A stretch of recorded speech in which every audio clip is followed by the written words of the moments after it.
Will the Clarity Act be passed this Thursday? Blessings to you and T-Lady. Peace. Thank you for the super chat and the kind words. So it's a markup. So they're going to be looking at it and making sure that it's viable to be voted on. If they do decide to vote on it, then they could. But it would have to go back to the House after the Senate votes on it and passes it. And then once it was passed by the House again, then it could go to the president's desk to be signed into law. So, you've got all these different pieces of government and the roles that they play.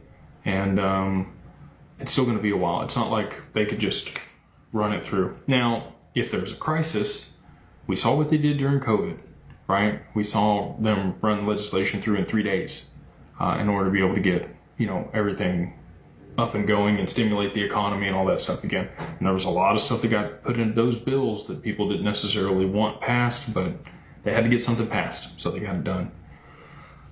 I don't know that I want that situation for crypto. I would like it to be a little bit more thoughtful than that, but there could be a situation where, we need legislation right now in the US, and it's as good as it's going to get, and they ram it through there. But without a situation like that transpiring, I think it's just going to be a bit longer process. We've got Japan elections on February 8th. Expect a reverse carry trade past election. It's possible. I mean, there's a reason that they're, doing the election. It's to remove people from parliament over there. This is a good way to be able to do that. You've seen it done a few times in their history. And so it's possible. It's also possible that it would play out beforehand and they could blame it on all those people so that they could get the people they wanted elected. We'll have to see.